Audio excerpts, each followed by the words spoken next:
What is going on, everybody? In this video, I'm going to show you how we can search through the elements of an array. Let's begin. We'll need an array to work with. To keep this simple, let's create an array of integers. We'll create an array of integers named numbers. Equals, make up some numbers to put within this array. I'll just type whatever comes to mind.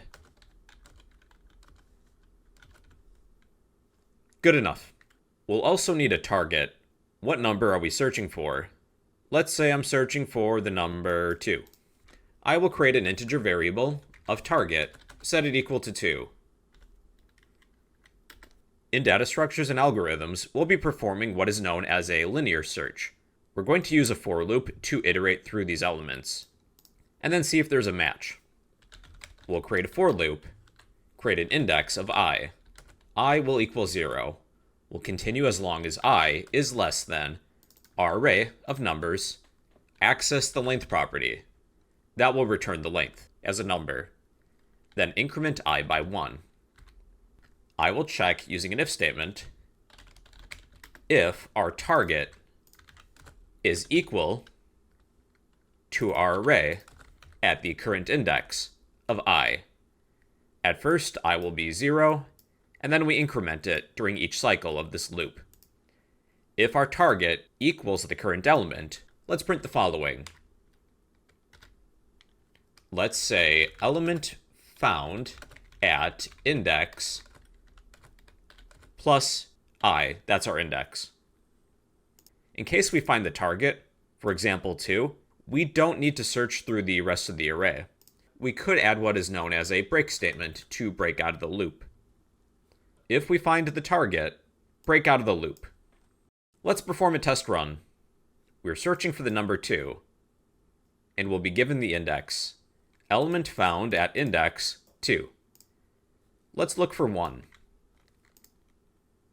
1 is found at index 0. 4, which is near the end, is found at index 6. 0, 1, 2, 3, 4, 5, 6. What if we don't find our target? I don't have the number 7 in here. Well, there's no output. Since this if statement is never true, once we reach the end of the array, we don't do anything. So let's add a Boolean variable of is found and set it to be false. We'll check if is found is false. If that is the case, we'll output a message that element wasn't found in the array. So if we do find our target, we'll take our Boolean variable of is found and set it to be true. We have found our target that we're looking for. If we exit the for loop and never find our target, we can check that. We'll say is found, but we'll use the not logical operator. The not logical operator gives you the inverse of a Boolean value or variable. If is found is false, if something isn't true, if we don't find the target, then we execute this if statement, where we will print the following. Let's say something such as element not found in the array. All right, we are looking for the number 7, which does not exist within this array. That would give us this message, element not found in the array. Because is found was false, we could never find it within this for loop. So we're checking if is found is not true. What if we have an array of strings and we're searching for an element?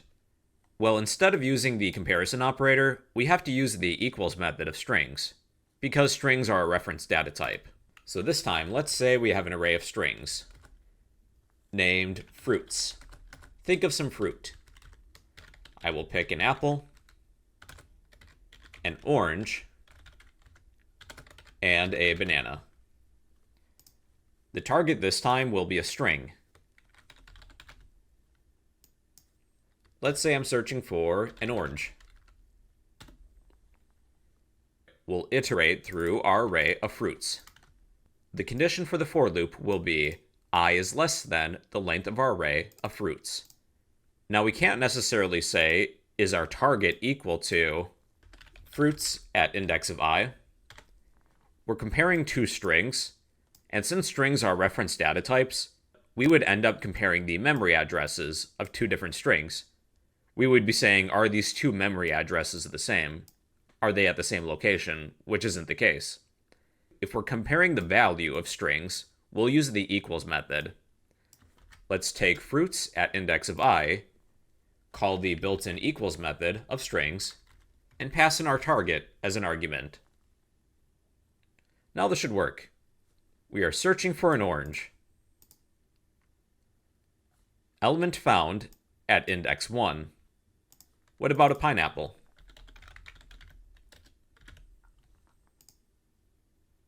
Element not found in the array. There was no pineapple. Let's modify this program slightly. We'll accept some user input, but we'll need a scanner.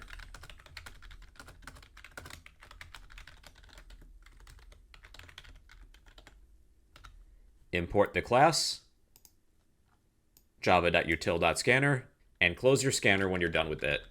Scanner.close. Instead of assigning our target, we'll accept user input. We'll use our scanner, use the next line method, and we will also need a prompt. Let's print the following. Enter a fruit to search for.